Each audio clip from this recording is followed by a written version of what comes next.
बस यही चल रहा है। चेहरे पर शेविंग बढ़ रही है और बैंक में सेविंग घट रही है।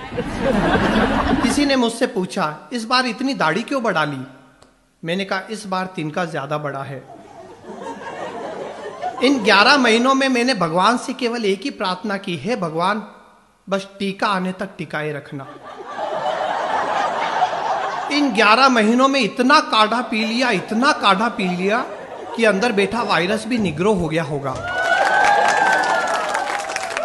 कोरोना का डर ऐसा था कि कुछ भी टच करने के बाद मैं 10 मिनट तक साबुन से हाथ धोता था, फिर साबुन को 10 मिनट तक सैनिटाइजर से धोता था,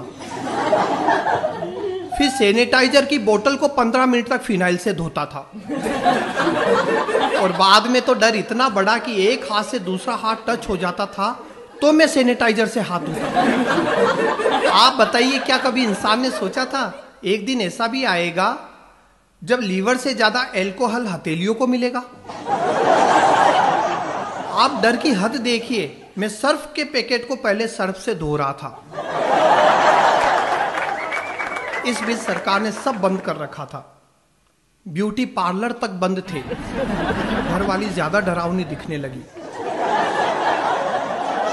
केवल वाइन शॉप खुली थी। मास्क पहनकर बाप और बेटा एक ही ठेके से दारू खरीद रहे थे।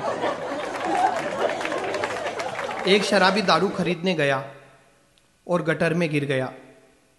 मैंने पूछा, कैसे गिर गया? बोला, 20 सड़क पर गटर था और उस पर ढक्कन नहीं था। मैंने गलती से उसे सोशल डिस्टेंसिंग का सर्कल समझ लिया।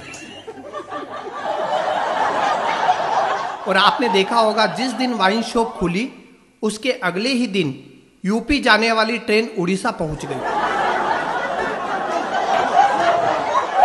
मई जून में जब कोरोना अपने चरम पर था, तब मेरे 10 साल के बेटे ने मुझसे कहा, पापा गर्मी की छुट्टियों में नानी की याद आ रही है। मैंने कहा, सो जा बेटा, इस समय पूरे देश को नानी याद आ रही है। अच्छा, अपना देश तो है ही बड़ा विचित्र। बीमारियों का इलाज भी टोने टोटके में ढूंढता है। मेरे पास के मंदिर में कोरोना का झाड़ा तक लगने लगा। बताइए, कोरोना का झाड़ा।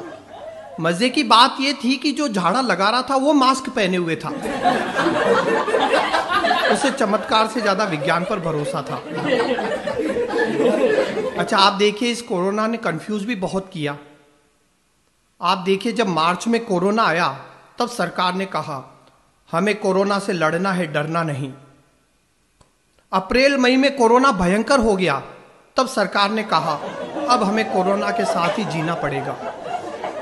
जून जुलाई में कोरोना और भयंकर हो गया, तब मैं डर गया, अब कहीं सरकार ये ना बोल दे कोरोना यहीं रहेगा, हमें ही जाना पड़ेगा।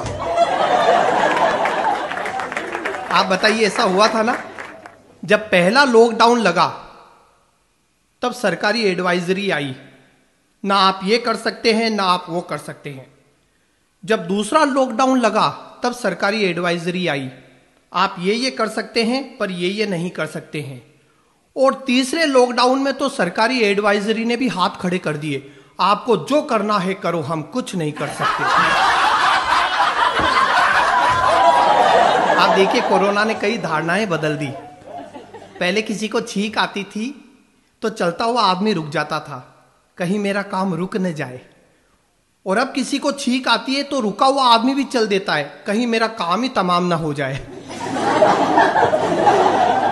अभी 3 दिन पहले मेरी पत्नी ने मुझसे कहा, इस कोरोना ने तो मेरी हैसियत घर के नौकरानी जैसी कर दी। मैं दंग रह गया। मैंने कहा, एक बात बताओ, पिछले 11 महीने में घर का झाड़ू पोछा किया मैंने, बर्तन भांडे किए मैंने, औरतों और कपड़े धोए मैंने, तू नौकरानी कैसे बन गई? बोली, नौकर की बीवी तो नौकरानी हुई ना। मेरे पड़ोसी को डॉक्टर ने कहा, बधाई हो, आपकी पत्नी की कोरोना रिपोर्ट नेगेटिव आई है। पड़ोसी भड़क गया, बोला, ऐसे कैसे? पूरा पैसा दिया है टेस्ट का, 14 दिन क्वारंटाइन की बात हुई थी। और अब तो देखिए, बहुत खुशी की बात है कि कोरोना की वैक्सीन भी आ गई है और वैक्सीनेशन का काम भी शुरू हो गया है। लेकिन भारतीय महिलाएं सबसे अलग। एक बोली, इसमें कलर रेंज है क्या? मैं पिंक कलर की वैक्सीन लगवाऊंगी। दूसरी बोली, मुझे वैक्सीन की रेसिपी बता दो, मैं घर पर ही बना लूंगी। कोरोना की माया है। लेकिन मैं आपको एक बात बताऊं, पिछले 11 महीने से कोरोना है या नहीं ये पता करने के लिए लोग टेस्ट करा रहे थे, ऑक्सीमीटर खरीद कर ला रहे थे।